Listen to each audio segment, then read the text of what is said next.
Thank you. Okay. Okay. Good morning, everyone. सुप्रभात सभी को। I hope everyone is doing well. आशा करता हूँ सभी ठीक है। It's a pleasure to share the word this morning. और मुझे खुशी हो रही है कि मैं आज वचन लेकर आ रहा हूँ। Good morning to everyone who's watching also. और जो लोग जूम से देख रहे हैं आपको भी good morning. We will continue from Philippians. हम फिलिपियों की किताब से आज आगे बढ़ रहे हैं। And this morning we will look at Philippians 2 verse 1 to 4. और आज हम फिलिपियों की किताब दूसरा अध्याय वचन 1 से 4 देखने वाले हैं। Okay, and it says, there's what. Therefore, if you have any encouragement from being united with Christ, if any comfort from his love, if any common sharing in the Spirit, if any tenderness and compassion, then make my joy complete by being like-minded, having the same love, being one in spirit and of one mind. Do nothing out of selfish ambition or vain conceit, rather in humility value others above yourself, not looking at your own interests, but each of you to the interest of the other. सो यदि मसीह में कुछ शांति और प्रेम से ढाढ़स और आत्मा की सहभागिता और कुछ करुणा और दया है, तो मेरा यह आनंद पूरा करो कि एक मन रहो और एक ही प्रेम, एक ही चित्त और एक ही मनसा रखो। विरोध या झूठी बढ़ाई के लिए कुछ न करो, पर दीनता से एक दूसरे को अपने से अच्छा समझो। हर एक अपनी ही हित की नहीं वरन दूसरों की हित की भी चिंता करे। Okay, let's pray. Lord Jesus, thank you for this day. Thank you for bringing us here together, Lord, and for speaking to us this morning, Lord. I pray as we look at your word that you will keep our eyes open to see, our ears open to hear, our hearts open to receive, our minds open to understand what you've got for us this morning. Thank you, Lord Jesus. Okay. Okay, as mentioned over the past few Sundays, Franco mentioned it, I mentioned it, that Paul was writing the letter of Philippians while he was in prison.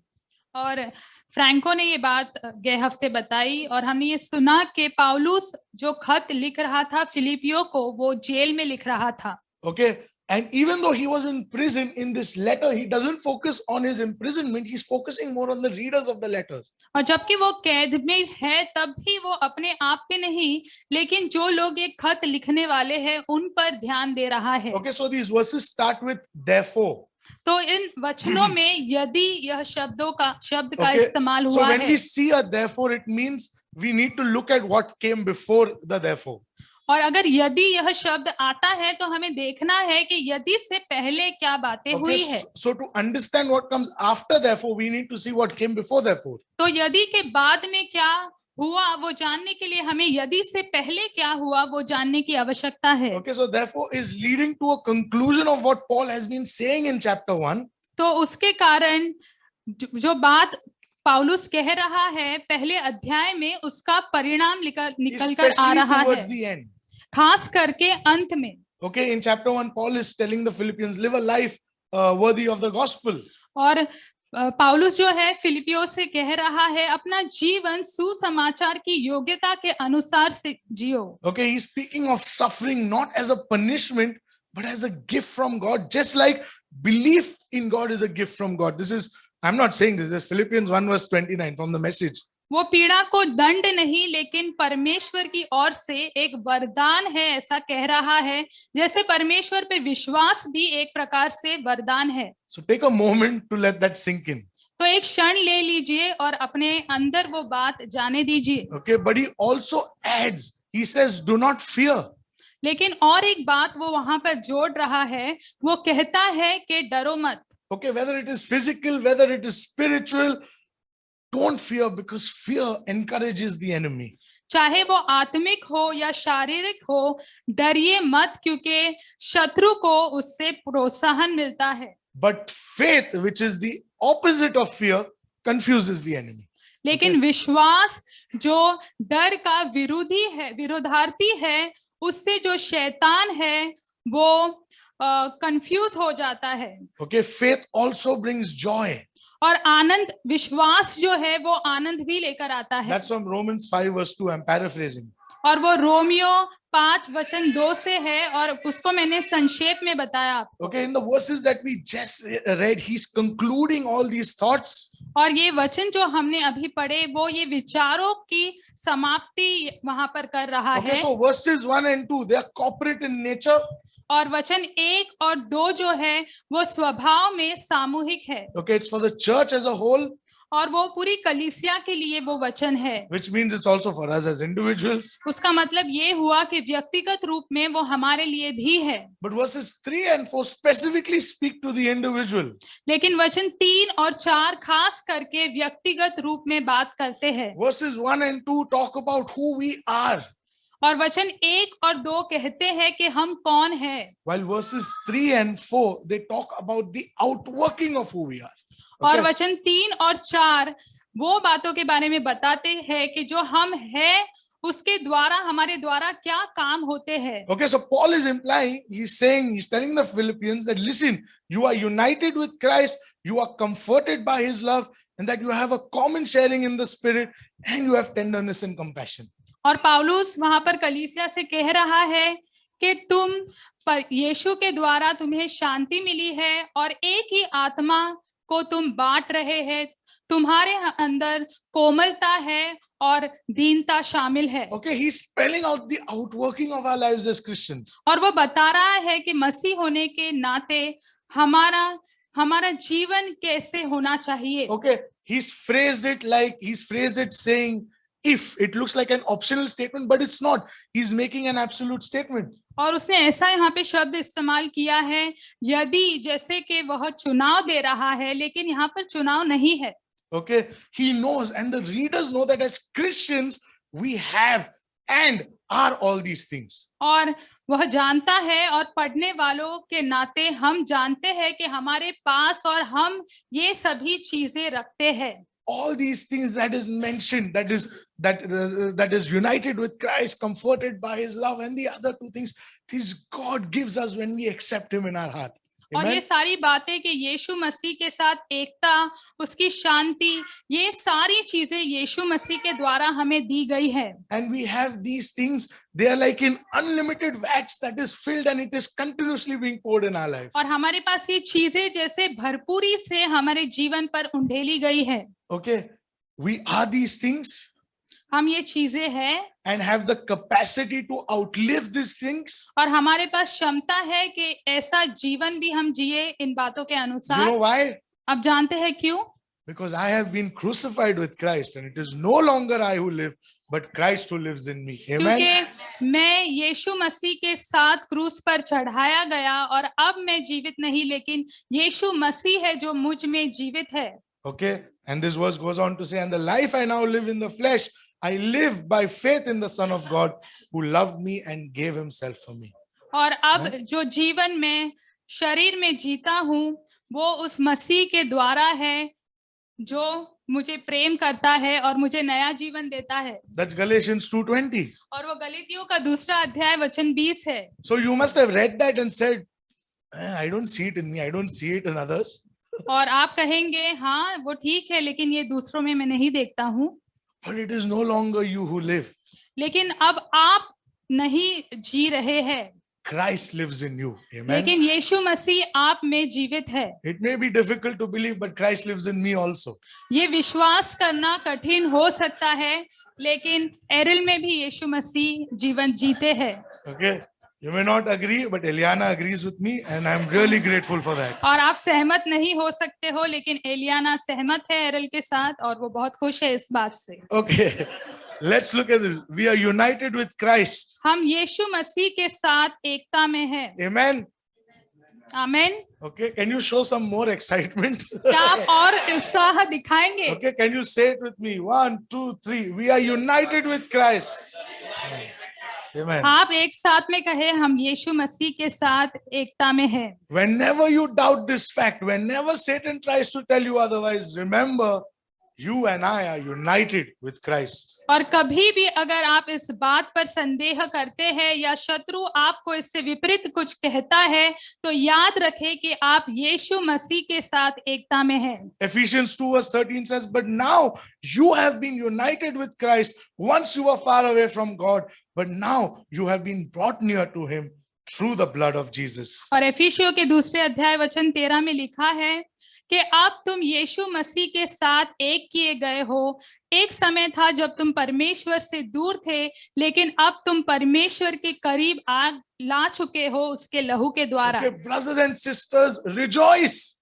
भाई और बहनों, आनंद मनाओ। We are united with Christ by the blood of Jesus. हम यीशु मसीह के साथ एक किए गए हैं यीशु मसीह के लहू के द्वारा, And nothing can take that away from us. और कोई भी ये बात हमसे छीन नहीं सकता It है, is final. क्योंकि यही अंतिम बात है। Stamped, sealed, delivered, final. और उस पर मुहर लगा दी गई है और उसे दे दिया गया है, बस वहां पूरा हुआ। Colossians 3 verse 3 says, we have died and our life is now hidden with Christ. और कोलोसियों के 3 अध्याय वचन 3 में लिखा है कि हम मर गए और अब हमारा जीवन यीशु मसीह में छिपा है। Galatians 3:27 says, for as many of you as were baptized into Christ have put on Christ. और गलातियों के 3 अध्याय वचन 27 में लिखा है कि अब तुम्हारा जो बपतिस्मा हुआ है तो तुमने यीशु मसीह को पहन लिया है। For anything to get to us, it needs to go through Christ. और हम तक कोई भी चीज को पहुंचने के लिए उसे यीशु मसीह के द्वारा हम तक आना Brothers पड़ेगा। and sisters, nothing can do anything lasting to us. और कोई भी चीज अंतिम समय तक हमारे साथ नहीं रहेगी। Yes, things are temporary. There is strife, there is pain, there is heartache, there is troubles.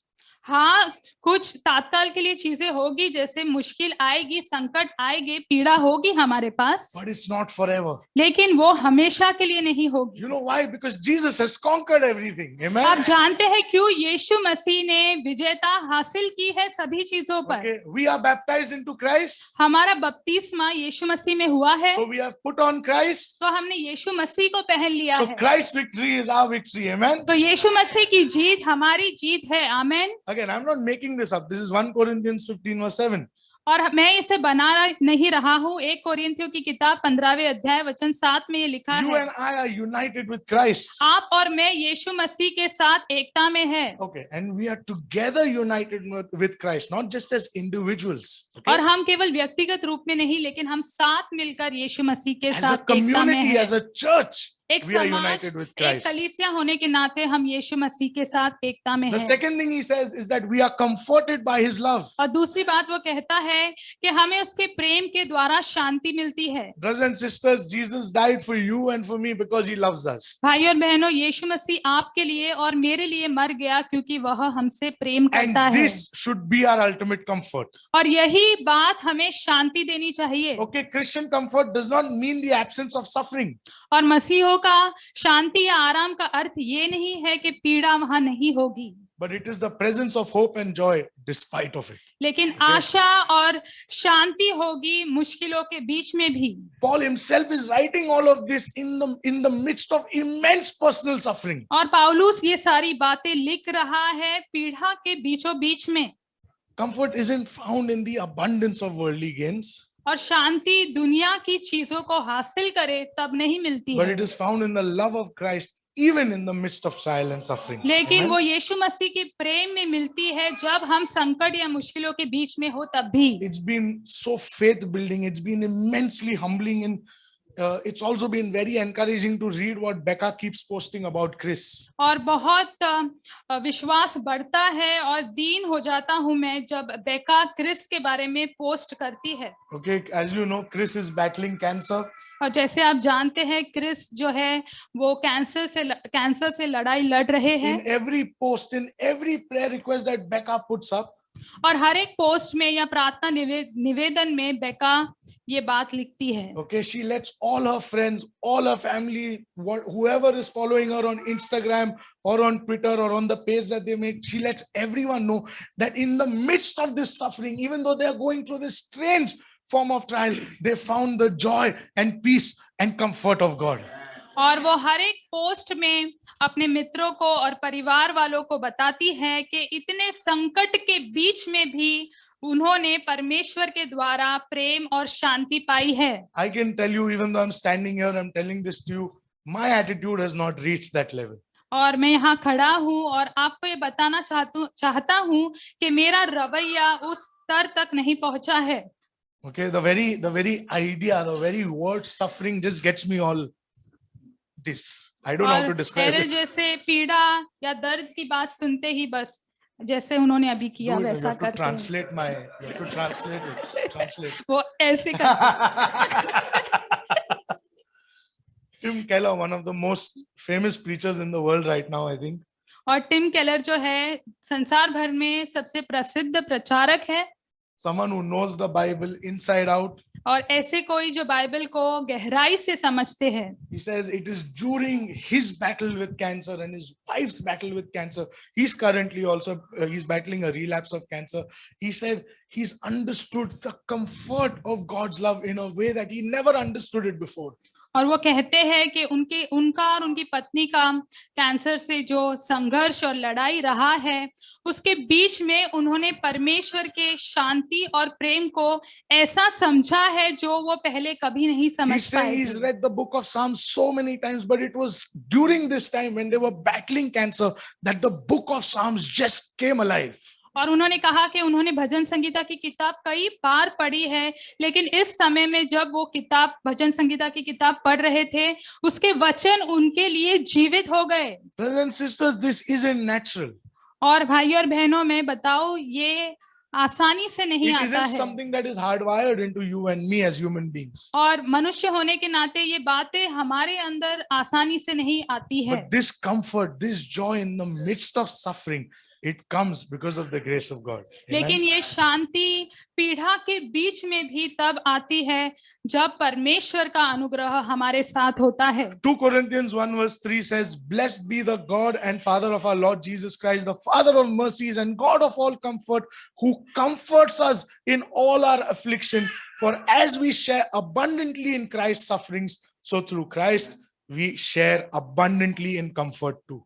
2 कोरिन्थियों की किताब पहला अध्याय वचन 3 में लिखा है, हमारे प्रभु यीशु मसीह के परमेश्वर और पिता का धन्यवाद हो, जो दया का पिता और सब प्रकार की शांति का परमेश्वर है, जो हमारे सब क्लेश और हमें शांति देता है, क्योंकि जैसे हम मसीह के दुखों में बहुतायत से सहभागी होते हैं वैसे ही मसीह के द्वारा हम शांति में भी बहुतायत से सहभागी We होते share हैं। in the comfort of Christ. हम यीशु मसीह की शांति में सहभागी होते हैं। And we don't share in the comfort of Christ only to keep it to ourselves. और वह सहभागी होना इसलिए नहीं है कि हम उसे अपने तक ही सीमित रखें, But we share in the comfort of Christ so that we can share it with our brothers and sisters. लेकिन हम Amen. उस शांति में सहभागी होते हैं इसलिए ताकि हम दूसरों के साथ भी बांट सके। Freely we have received his comfort, freely give his comfort. Okay? और हमें मुफ्त में उसकी शांति मिली है और हमें मुफ्त में उसकी शांति को देना है। The next thing he says is common sharing in the spirit.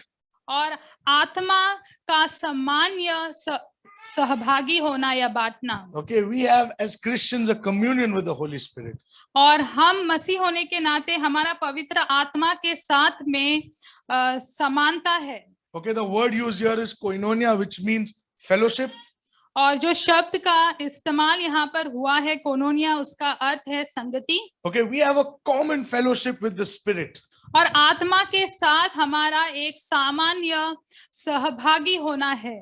What brings us together as a people and as a church? और एक जन होने के नाते और एक कलीसिया होने के नाते कौन सी बात है जो हमें साथ में लेकर आती है? Is it because we have a nice hall? इसलिए क्या क्योंकि हमारे पास एक अच्छा हॉल है? Is it because the AC temperature is just right for a Sunday morning? और बस रविवार के दिन के लिए एसी का टेम्परेचर जो है एकदम बढ़िया है Is it हमारे because लिए? our friends come here? या इसलिए क्योंकि हमारे मित्र यहाँ पर आते हैं? No, it's because we together have fellowship with the Spirit. इसलिए नहीं, Amen. क्योंकि हम साथ में मिलकर आत्मा के साथ संगति करते हैं। It's our relationship with God that brings us together. और परमेश्वर के साथ हमारा रिश्ता हमें साथ में लेकर आता है We share that in common. और हम साथ में उसमें सहभागी होते हैं। Many of us would never be a part of this community और हम में से कई इस समाज का भाग नहीं होते if it wasn't the Lord's doing. अगर वो परमेश्वर का यदि वो काम नहीं होता तो। Okay, I know many people who don't want to be even in the same room with me, but और you मैं- guys do it Sunday after Sunday. ऐसे It's कई because we have लोगों a common को sharing with the Spirit. कई लोगों को जानता हूँ जो एक रूम में भी मेरे साथ नहीं रहना चाहते हैं, लेकिन आप दर रविवार मेरे साथ रहते हैं क्योंकि हम एक ही आत्मा में सहभागी होते हैं Okay, we have a common sharing of the Spirit. और हमारे पास आत्मा के साथ सहभागी होने की बात है। The last thing Paul says we have tenderness and compassion. और आखिरी बात जो पौलुस कहता है वो ये है कि हमारे पास कोमलता है और हमारे पास करुणा है। We have tenderness and compassion because the God we serve is tender and compassionate. और Amen? हमारे पास कोमलता है, हमारे पास करुणा है क्योंकि जिस परमेश्वर की हम सेवा करते हैं वह कोमल है और वह करुणामय है। Okay, that is in Psalms 86 verse 15, Exodus 34 verse 6 and 7, and many more verses talk about how God is compassionate. और भजन संगीता 86 वचन 15, निर्गमन 34 वचन 6 और 7 और बाइबल में ऐसे कई वचन हैं जो इस सच्चाई पर रोशनी डालते हैं। So we are united with Christ. तो हम मसीह के साथ एकता में हैं। We have put on Christ. हमने यीशु मसीह को पहना है And Christ is tender and compassionate. और यीशु मसीह कोमल है और वह करुणामय We है are called to be tender and compassionate. too. और हमें भी बुलाया गया है कि हम कोमल रहे और हम करुणामय रहे। Even if by nature you think you're not tender and compassionate, don't worry. Christ brings that change in us. और अगर आप स्वभाव से ही कोमल या करुणामय नहीं है तो चिंता मत कीजिए क्योंकि यीशु मसीह वो बदलाव हमारे अंदर लेकर आता है। That's Ephesians 4 verse 24. और वो एफिसियों की किताब 4 अध्याय वचन 24 में लिखा है। Okay, now the verses that we just went through started with if. और इन वचनों को जो हमने पढ़ा वो उसकी शुरुआत यदि से हुई। Now in verses 3 and 4 it turns to by. और वचन 3 और 4 में अब इसके द्वारा ऐसा Okay. परिवर्तन What हुआ है। verses 1 and 2 state is who we are now. और वचन 1 और 2 में लिखा है कि अब हम कौन है। Now we come to how do we outwork this. और अब हम आते हैं कि अब इसको हम हमारे जीवन में कैसे कार्य में How लेकर do आए, we grow in this? हम इसमें कैसे बढ़ सकते हैं। Okay, Paul is essentially saying if we have these things, we need to outwork them. और पौलुस यहाँ पर कह रहा है यदि ये बातें हमारे अंदर है तो वह हमारे जीवन में हमें करना भी चाहिए। Okay, so we need to outwork them by being like-minded, by having the same love, by being one in spirit and of one mind. और हमें वो करना चाहिए एक मन होकर, एक आत्मा में होकर। Okay, and all these things point to one thing, और ये सभी चीजें एक ही चीज के पास उंगली दिखा रही है and that is unity. और वो है एकता। Paul wants our outworking of these things to result in unity. और हमारे इस कार्यों के द्वारा पौलुस चाहता है कि एकता निकल कर आए। Being like-minded doesn't mean we all think the same thing. और एक मन होना उसका अर्थ ये नहीं है कि हम सब एक समान सोच रखें। It doesn't mean we are identical clones of one another. और इसका मतलब ये नहीं है कि हम सब एक जैसे हैं, एक दूसरे की नकल करते We हैं। are essentially different. हम अलग हैं Languages, gifts, calls, cultures.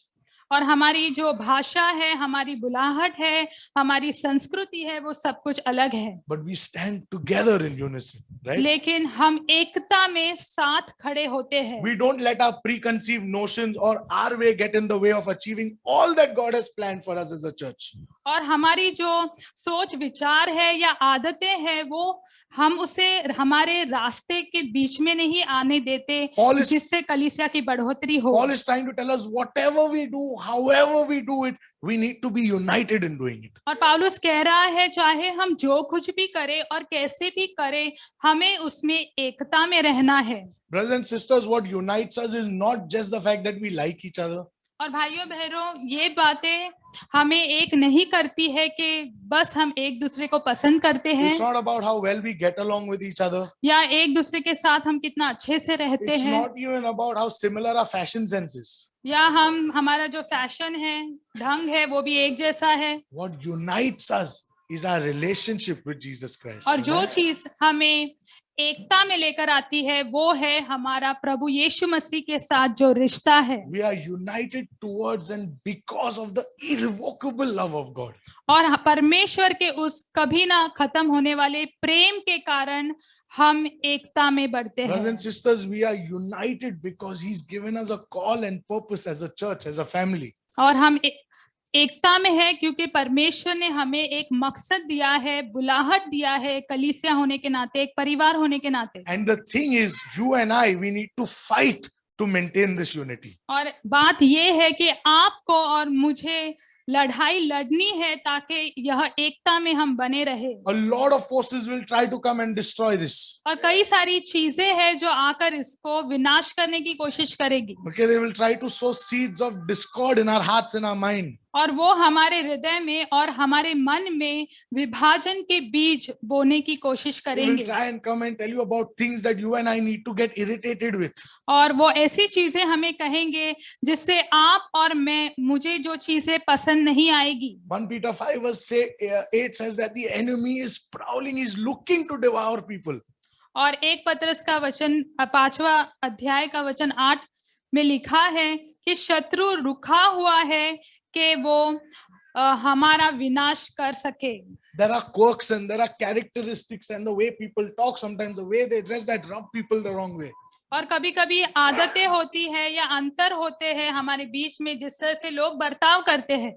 And you may laugh at this, but these things cause people, they cause people's love and unity to decrease. It's a fact. और आप इसको सोच के हंसते होंगे, लेकिन इन बातों के वजह से लोगों के बीच का जो प्रेम है और जो एकता है वो कम हो जाता है। But what Paul is saying is, when this happens, when the enemy tries to put these thoughts in your head, don't give any heed to it. और यहाँ पे पौलुस कह रहा है कि जब शत्रु ये विचार तुम्हारे मन में डालने की कोशिश करता है तब तुम उस पर बिल्कुल ध्यान मत देना। Look beyond it. लेकिन उससे परे तुम देखना। Look to the core of the person. उस व्यक्ति के भीतर तक तुम देखना। Look at who he or she really is. और देखना कि वो व्यक्ति या वो महिला या पुरुष दरअसल कैसा है, वो कौन है। And you know what will happen? और आप जानते हैं क्या होगा? We will see what is common in us.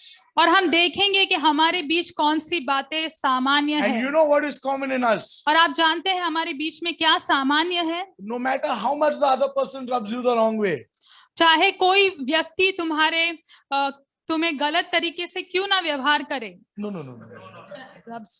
Someone else's, quirks, they irritate you, right? चाहे किसी की आदतों के कारण आप ना पसंद करते हो उन आदतों को, तो भी When you look beyond that, जब आप उससे परे देखेंगे and when you really look into the core of the person, और जब उस व्यक्ति के भीतर तक आप देखेंगे वो कैसा है, you will realize how similar you and them are. आप ये जान लेंगे कि वो और आप कितने सामान्य है। Because both are united in Christ. क्योंकि दोनों यीशु मसीह में एक है। Both are comforted by His love. और दोनों उसके प्रेम के द्वारा शांति And पाते both are हैं। united by His Spirit. और दोनों उसके आत्मा के सहभागी है। We need to look at this that joins us together, that unites us, rather than what separates us. Amen? और हमें इसे देखना है जो हमें साथ लेकर आता है एकता में, नहीं उस बात पर जो हमें अलग करती है या विभाजित करती है। We need to see who we are in Christ. और हमें देखना है कि हम यीशु मसीह में कौन है। Will we have differences? क्या हमारे बीच अंतर होंगे? Yes. हाँ, But we need to keep our differences aside. लेकिन इन अंतरों को हमें अलग रखना होगा। And we need to stand together. We need to stand united in the call that God has over us as a church. और हमें एकता में साथ खड़े रहना होगा उस बुलाहट पर जो परमेश्वर ने हमें हमारी कलीसिया को दी है। We most definitely don't have the same mind when it comes to a lot of things. और देखा जाए तो हमारा मन एक जैसा नहीं होता है कई बातों में। You may support another IPL team. आप किसी और आईपीएल टीम को सपोर्ट करते होंगे। You may not like the food I like. और जो खाना मुझे पसंद है वो शायद आपको नहीं पसंद होगा। Most people definitely don't like the quantity of food I like. और बहुत सारे लोगों को पसंद नहीं है जितनी तादाद में मैं खाना खाता हूँ। You may also not like how low my pants are. एरल एरल पैंट कैसे पहनते शायद वो भी आपको You पसंद may ना not हो। like the way I don't comb my hair. I know a lot of people who don't. और बहुत सारे लोगों को शायद ये भी नहीं पसंद है कि मैं मेरे बाल नहीं बनाता हूँ कभी But कभी। let me tell you something. लेकिन आपको मैं कुछ बताऊं All these things don't matter. कि ये सारी चीजें मायने नहीं रखती है। What matters is who we are in Christ. जो चीज मायने रखती है वो ये है कि हम यीशु मसीह में कौन है, What matters is who we are in Christ together. और साथ मिलकर हम यीशु मसीह में कौन है, वो बात मायने रखती है। Okay? That is really what matters. और वही बात है जो मायने रखती है। What matters is what we believe as the core doctrines of the Bible. और हम बाइबल के कौन से सिद्धांतों पर हम विश्वास करते हैं वो मायने रखता है। We need to be of one spirit and mind in those things. और हमें एक मन और एक आत्मा में होना है उन सिद्धांतों पर। Okay, in matters of doing good, upholding the gospel, preaching the gospel, in these things we need to be like-minded. और भलाई करना, सुसमाचार प्रचार करना, इन चीजों में हमें एक होना है। In these things we need to be united. और इन चीजों में हमें एकता रखनी है। Don't focus on the difference. और जो अंतर है आप उस पर ध्यान ना दें। Focus on what we have in similarity to one another. लेकिन हमारे पास कौन सी चीज में समानता है उस चीज पर आप आपका ध्यान दें। Brothers and sisters, we need to be united. भाई और बहनों, हमें एक होने की जरूरत है। How do we achieve this? और इसे हम कैसे हासिल How do we करेंगे? get to unity? हम एकता तक कैसे पहुंच How do सकते we हैं? come to a place of living a gospel worthy life? और हम ऐसे स्थान तक कहाँ पे पहुंचेंगे जहां पर हम सुसमाचार के योग्य जीवन जिए? Two things. दो बातें। Firstly, पहली बात, do nothing out of selfish ambition or vain conceit, and don't look to your own interests, but to the interest of others. आप स्वार्थी महत्वाकांक्षा के लिए या व्यर्थ अहंकार के लिए कुछ भी न करें, लेकिन दूसरे की भलाई के लिए देखें। It's so simple. ये इतना साधारण है Nobody needs to be explained this. और किसी को भी ये बात समझाने It की is what it जरूरत is. नहीं है। It is just what it is. बस ये जैसा है ये वैसा ही है। Why do we do what we do? हम वो क्यों करते हैं जो हम करते हैं? Do we do it for our own praise? क्या हम अपनी स्वयं की तारीफ के लिए वो Do we करते do हैं? it so that we benefit in some way or another? क्या हम इसलिए करते हैं कि हमें उससे कुछ हासिल होगा? Is our thinking always I, me, myself? क्या हमारे विचार हमेशा ऐसे होते हैं कि मैं, मेरा, मुझे? Do I try and always get that which is best only for me? क्या मैं कोशिश करता हूँ हमेशा वो प्राप्त करने के लिए जो मेरे लिए अच्छी है? Do I want to be the center and focus of attention? क्या मैं मध्य में होना चाहता हूँ? क्या मैं सबका ध्यान खींचना चाहता हूँ Do मेरी I ore? do what I do for my gain alone? जो मैं करता हूँ क्या वो मैं अपने लिए कुछ हासिल करने के लिए If करता your हूँ? answer to those questions was yes, अगर आपका जवाब इन प्रश्नों के लिए हाँ था, well done for honesty, तो प्रामाणिक होने के लिए बहुत शाबाशी। but that is self-ambition. लेकिन उसे स्वार्थ कहते हैं या अपनी महत्वाकांक्षा कहते हैं, It's self-serving motives and actions. और खुद की सेवा करने का आपका मन हो और बस आप वैसे ही कार्य करते Brothers and हैं। sisters, you know, sometimes we may tick every box in the doing good category. और कभी कभी भलाई का काम करने के लिए हम सभी जगह पर हाँ हाँ कहेंगे, And we may do the right things. और हम वो सही बात भलाई के काम करेंगे We भी, may say the right things. और हम सही चीजें कहेंगे भी, But our attitude behind it may not necessarily be good and right. और उसके पीछे शायद हमारा जो रवैया है वो हमेशा भला और सही ना हो। Sometimes we may do things just because we know others are watching. और कभी कभी हम चीजें करते हैं बस इसलिए क्योंकि हमें पता है कि कोई हमें देख रहा है।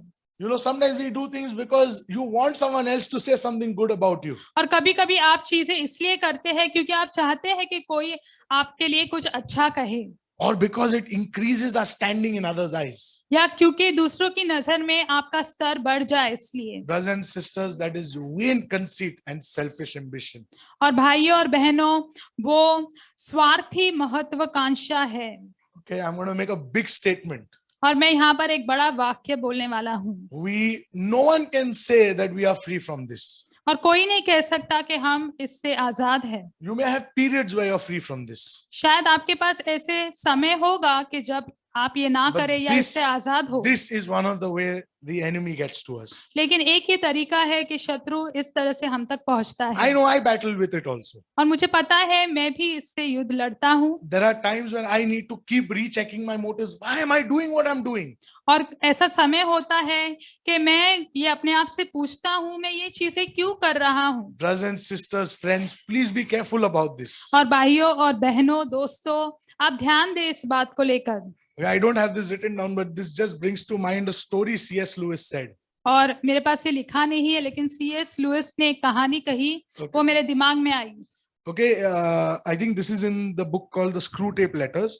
और ये स्क्रू टेप लेटर्स ये किताब है, उसमें लिखी है। Okay, in that he's written it as two demons talking to one another. और वहां पे ऐसा लिखा है कि जैसे दो शैतान जो है वो एक दूसरे से बातें कर रहे हैं। Okay, and so one demon is telling another demon, तो एक शैतान दूसरे शैतान से कह रहा है, oh, you know, Franco अरे तुम जानते हो Franco, is so dedicated to the church and to doing the right thing and doing things for Jesus. और वो कलीसिया की ओर इतना अपने आप को उन्होंने अर्पित किया है, सही चीजें करते हैं और यीशु मसीह के लिए सब कुछ करते हैं। I'm going to stop him from going to church. और मैं उन्हें रोकूंगा कलीसिया I'm जाने going to से। put things in his way where he won't be able to go to church. I'll probably get someone sick in his family. I'll crash his car. I'll do something so that he can't go to church. और He'll be मैं miserable. रुकावट बनूंगा ताकि वो कलीसिया ना जा सके, उनके परिवार में कोई बीमार हो जाए, उनकी गाड़ी खराब हो जाए, कुछ ना कुछ मैं करूंगा। Okay, but then the other demon is like, no, are you mad? लेकिन दूसरा जो शैतान है वो कहता है, अरे नहीं, तू पागल है क्या? That will make him want to go to church more. अरे ऐसा करोगे ऐसा करोगे तो वो और भी कलीसिया जाएगा। So he's like, what do? So then the other demon is like, what do I do then? तो दूसरा वाला बोलता है, तो मैं क्या करूं फिर? He says, I'll tell you what you do. तो वो कहता है, मैं बताता हूँ क्या करना है। Let Franco go to church every Sunday. उसे हर रविवार कलीसिया जाने दो, Let him go for years. और फ्रैंको को सालों तक कलीसिया जाने दो, Let him do the good that he wants to do. और जो भला वो करना चाहता है उससे करने दो। And then one day, और फिर एक दिन he will see his brother वो देखेगा कि उसका भाई who doesn't come to church every Sunday, जो हर रविवार कलीसिया नहीं आता है probably doesn't give as much as him. और शायद उतना नहीं देता है जितना वो देता है, That day he will look at him उस दिन वो उसकी ओर देखेगा and he will say, look at me, I'm so much better than that person. और उस दिन वो कहेगा कि मुझे देख, मैं उस व्यक्ति से कितना बेहतर हूँ। And that will make Franco fall into sin. और उसी कारण फ्रैंको जो है वो पाप में पड़ जाएंगे। Are you understanding what I'm saying? क्या आप समझ रहे हैं कि मैं क्या The कहना enemy चाहता is हूँ? very smart. शैतान बहुत चालाक है, He'll allow you to do good things. वो आपको भले काम करने देता He'll है, give you the money and the provision to do good things. वो आपको पैसे देगा और सारी उपलब्धि देगा He'll कि give you आप the सही चीजें opportunity करें, to do good things. आपको मौके देगा भले काम करने के लिए, But he will mess with this. Right? लेकिन वो आपके हृदय के साथ गड़बड़ी करेगा। He'll make you look at your other brothers and say, this guy, he only gives 500 rupees. I have given 5 crores. और I आप hope कहेंगे, everyone can give 5 crores. वो व्यक्ति को देखो केवल 500 रुपए देता है और मैंने 5 करोड़ रुपए दिए हैं। Are you understanding what I'm saying? क्या आप समझ रहे हैं कि मैं क्या कहना चाहता हूँ? Okay, where was I? Okay. Ambition is good. और महत्वाकांक्षा होना या Wow. It's really, wow. Ambition is good. महत्वाकांक्षा होना वो अच्छा है, भला है। God wants us, God wants you and me to achieve things. और परमेश्वर चाहता है कि हम चीजों को हासिल करें, He wants you and me to succeed. और वो चाहता है कि आप और मैं सफल हो जाए। Okay. He celebrates our success. और हमारे कामयाबी से वह आनंदित होता है, उत्सव मनाता है। But God doesn't like selfish ambition. लेकिन परमेश्वर को स्वार्थी महत्वाकांक्षाएं नहीं पसंद। That is what Paul is telling us to be careful of.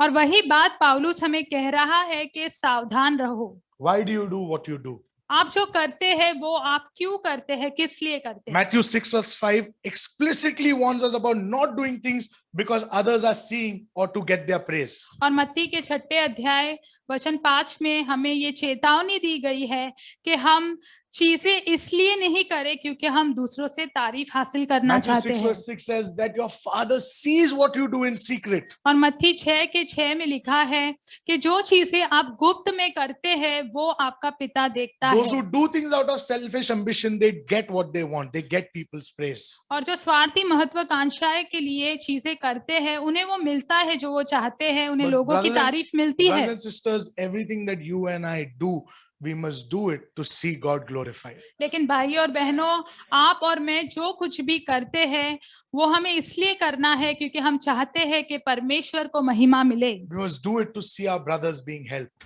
और हमें वो करना है इसलिए क्योंकि हम देखना चाहते हैं कि हमारे भाई बहनों की मदद And हो। most importantly, we should do what we are doing to see His kingdom come, to see His kingdom being reflected in the church and the world we live in. और सबसे बड़ी बात हमें इसलिए करना है क्योंकि हम चाहते हैं कि परमेश्वर का राज्य आए और परमेश्वर का राज्य संसार में प्रदर्शित हो। That's how we get to unity.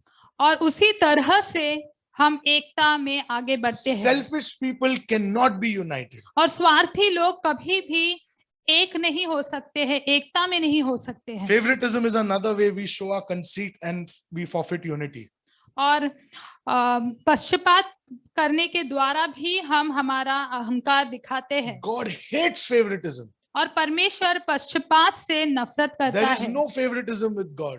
और परमेश्वर के साथ कोई पक्षपात नहीं That's है। Ephesians 6 verse 9. I'm not making that और up. एफिसियों के 6 अध्याय वचन 9 में लिखा है, We मैं show बना नहीं favoritism. रहा हूँ। We show favoritism because we have our own agendas. और हम पक्षपात करते हैं क्योंकि हमारे खुद के एजेंडा होते हैं। We have nothing to gain. Okay, if we have nothing to gain, why would we show favoritism? और हमारे पास अगर हासिल करने के लिए कुछ ना हो तो क्यों हम पक्षपात दिखाएं? There is vain conceit and selfish ambition behind favoritism. और व्यर्थ अहंकार है और स्वार्थी महत्वाकांक्षाएं होती है पक्षपात के पीछे। There is a difference between honoring and favoritism. और आदर और पक्षपात करने के बीच में अंतर है। We honor the gifts. और हम वरदानों का आदर करते हैं। We honor people who are older amongst us. और हमारे बीच में जो लोग वृद्ध है हम उनका आदर करते But हैं। if we show partiality or treat different people differently, that's wrong. It's a sin. लेकिन अगर हम विभाजन करेंगे और अलग अलग लोगों से अलग व्यवहार दिखाएंगे तो वो गलत है, It's a sin. वो एक पाप है। James 2 verse 9. और याकूब की किताब 2 वचन 9 में ये When बात we है। show favoritism, we are putting our unity at stake. और जब हम पक्षपात दिखाते हैं तो हमारी एकता को हम जोखिम में डाल रहे हैं। Brothers and sisters, whatever we do in the context of church especially, we should do it keeping our brothers and sisters' interests in our heart. और भाई और बहनों, हम जो कुछ भी करें खास करके कलीसिया के संदर्भ में तो हमें हमारे भाइयों को और बहनों को हमारे हृदय में रखते हुए करना है। Can I hear an amen on that? क्या इस पर मैं एक आमीन सुन सकता हूँ? Okay, remember this. This is very important what I'm saying. और याद रखिए ये बहुत महत्वपूर्ण है जो मैं बता रहा हूँ। If everyone starts thinking about the other person's interest, अगर हर कोई दूसरे व्यक्ति की भलाई के बारे में सोचने लगे then you don't need to think about your own interest because तो आपको आपकी भलाई के लिए सोचने की जरूरत नहीं पड़ेगी क्योंकि someone else is thinking about your best interest. क्योंकि कोई और है सबसे आपकी सबसे उत्तम भलाई के लिए सोच रहा है। You understanding what I'm saying? आप समझ रहे हैं कि मैं क्या कहना चाहता हूँ? Think about others. इस दूसरों के बारे में विचार करें। Prayer works if we are united. और प्रार्थना काम करती है यदि हम एकता में है तो। The ultimate goal of a healthy church is unity. और स्वस्थ कलीसिया का आखिरी गोल जो है वो है एकता। That's Ephesians 4 verse 13, 1 Corinthians 1 verse 10. और वो एफिसियों की किताब 4 वचन 13 में लिखा है और 1 कोरिन्थियों की किताब 1 verse 10. पहला अध्याय वचन 10 में लिखा है। The church in Acts was successful. It grew and they saw many things happen because they were united. और प्रेरित की कलीसिया कामयाब थी और उन्होंने कई बातें होते हुए देखी क्योंकि वे एक थे। Acts 4 verse 32 says they were one in heart and mind. और प्रेरित के 4 अध्याय वचन 32 में लिखा है कि वो हृदय में और मन में एक थे। Last thing. आखिरी बात, In humility, value others above yourself. दीनता में दूसरों को अपने से ज्यादा मूल्यवान What समझे। is humility? दीनता का क्या अर्थ है? It's not thinking less of ourselves. उसका अर्थ ये नहीं है कि आप स्वयं को कम It's समझें, not thinking, oh, I'm not good enough, I'm not, it's not और that. इसका अर्थ ये नहीं है कि आप सोचे कि अरे मैं उतना अच्छा नहीं हूँ। This is what the definition of humility is. और दीनता का अर्थ मैं आपको बताता हूँ, उसकी क्या व्याख्या है। Humility is having a modest view of your own importance. और दीनता का अर्थ है कि Yes, sir. अपने महत्व को की एक कम नजरिया रखे आप। It is difficult. वो मुश्किल है। Okay. Pride is the most difficult of enemies to kill. और घमंड घमंड। जो है वो सबसे कठिन होता है उसका It's- घात करना। It's difficult valuing others above ourselves. और किसी और को अपने से ज्यादा मूल्यवान समझना हमारे लिए कठिन है। Everyone thinks they are right and everyone thinks they know better. हर कोई सोचता है कि वो सही है और सबसे ज्यादा उन्हें समझ है, Everyone wants to have their own way. और हर कोई बस अपने हिसाब से चलना चाहता है। Okay. And that is the fallen nature of man. और वह गिरा हुआ स्वभाव है मनुष्य जाति का। But लेकिन you and I are new creations. Amen. आप और मैं नई रचना है, Nature, the old man, it fights against the values of the new man. और जो पुराना मनुष्य था वो जो नए मनुष्य के मूल्य है उससे लड़ाई करता है। Next week we will see how Jesus, God himself, humbled. He humbled himself. और अगले हफ्ते हम देखेंगे कि कैसे यीशु मसीह ने अपने आप को दीन किया। If Christ is in us, अगर यीशु मसीह हमारे अंदर है, if we are Christ, अगर हम मसीह है, हम मसीह के हैं, हम मसीह के हैं, then we need to be humble too. तो हमें भी दीन होने की जरूरत है। We need to value others above ourselves. और हमें अपने से ऊपर लोगों को समझना है, उन्हें मूल्य The देना question we है। need to ask is, what will benefit my brother and sister? और प्रश्न जो हमें पूछना है वो ये है कि कौन सी चीज से मेरे भाई या बहन को फायदा होगा, What will be good for my brother or sister? और कौन सी चीज मेरे भाई या बहन के लिए अच्छी होगी। Ephesians 4 verse 2 asks us to be humble and gentle with one another. एफिसियों के 4 अध्याय वचन 2 में लिखा है कि हमें एक दूसरे के प्रति दीन होना है, कोमल होना है। James 4 verse 10 says, humble yourself so that God will lift you up. और याकूब की किताब 4 अध्याय वचन 10 में लिखा है, स्वयं को दीन करो ताकि परमेश्वर तुम्हें उठाए। Brothers and sisters, don't look at pushing your own agenda. God has your agenda in his mind. और भाई और बहनों, अपने एजेंडा को लाने की कोशिश मत करो, परमेश्वर के पास वो एजेंडा है। With humility comes wisdom. और दीनता के साथ बुद्धि भी आती है। Proverbs 11 verse 2. नीति वचन 11 वचन 2। If you think I'm very wise, it's because I'm very humble. और अगर आप सोचते हैं कि मैं बहुत बुद्धिमान हूँ तो वो इसलिए क्योंकि मैं बहुत दीन हूँ। And if you ऐसा are wise, एरल you बोल। would know that a humble man will never make that statement. और अगर आप बुद्धिमान हैं तो आप जानेंगे कि एक दीन व्यक्ति ऐसा वाक्य कभी नहीं बोलेगा। Riches, honor, and life are the benefit of the humble. और धन, आदर और जीवन फायदे हैं एक दीन व्यक्ति। Proverbs 22 verse 4. और नीति वचन 22 वचन 4। And this is so nice. और ये इतना भला है, अच्छा है। Proverbs 3 verse 34. नीति वचन 3 वचन 34। Favor is shown to the humble. Amen. कृपा दिखाई जाती है उस व्यक्ति को जो दीन है। When we are humble, when we hold others higher than ourselves, God lifts us up. और Amen. जब हम दीन होते हैं, हम दूसरों को अपने ऊपर समझते हैं तो परमेश्वर हमें उठाता है। Again, humility needs to come from within. और फिर एक बार दीनता जो है वो उसे अंदर से आने की आवश्यकता है। Some of us are really good at acting humble. और हम में से कुछ है जो दीन होने का एक्टिंग करने में बहुत ही माहिर है। I'm telling you, I have done it. और मैं आपको बताऊं कि मैंने वो किया And है। it's true. There are times where we try to act humble. Arey, no. This is... और वो सच है, कभी कभी हम ऐसा होने की कोशिश करते हैं, हम कहते हैं अरे नहीं ऐसे। Listen, God doesn't want posers. He wants genuinely humble people. Okay. और परमेश्वर को ऐसे नौटंकी करने वाले नहीं, लेकिन सच में जो दीन है वैसे लोग वो ढूंढ रहा है। You know how you know whether you are humble or no? क्या आपको पता है, आपको कैसे पता चलेगा कि आप दीन है या नहीं? A truly humble person सच में जो दीन व्यक्ति है वो will never think, wow, I'm so humble. कभी ये नहीं सोचेगा कि वाह मैं कितना दीन हूँ। So if you ever think that you are humble, तो अगर कभी भी आपको लगता है कि आप दीन हैं, chances are 1000% that you are not. तो 1000% ये हो सकता है कि आप नहीं है। We need to be genuine in humility. हमें दीनता में या नम्रता में सच्चाई से वो होना This जरूरी takes है। learning, it takes unlearning, but it is possible through the grace of God. Okay? इसे सीखा जा सकता है नहीं भी, लेकिन वो मुमकिन है परमेश्वर के अनुग्रह के द्वारा। Okay. So I'm just, what do you say, capping everything that I've said. और फिर से संक्षेप में दोहरा रहा हूँ जो बातें मैंने Okay, कही। if you want to take away something from this, I want you to take away the fact that unity is of vital importance to us as a church and as a people of God. और एकता जो है वो बहुत महत्वपूर्ण है हमारे लिए एक कलीसिया के रूप में। Okay. Ecclesiastes 4:12 says, a cord of 3 strands is not broken quickly.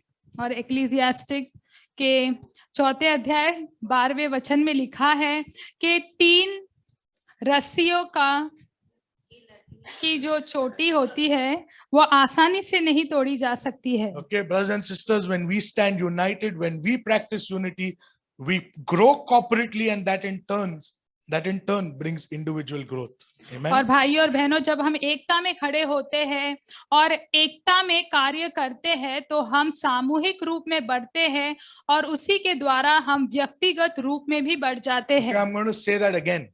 और मैं वो फिर से कहूंगा, When we stand united, when we practice unity, we grow corporately, and that in turn brings individual growth. और Okay? जब हम एकता में खड़े होते हैं और हम एकता में काम करते हैं तो हम सामूहिक रूप में बढ़ते हैं और उसके द्वारा हम व्यक्तिगत रूप में भी बढ़ोतरी देखते हैं। Can we stand united as a church? क्या हम कलीसिया के रूप में एकता में खड़े हो सकते हैं? Can we think of others before ourselves? क्या हम दूसरे के बारे में विचार कर सकते हैं अपने विचार से पहले?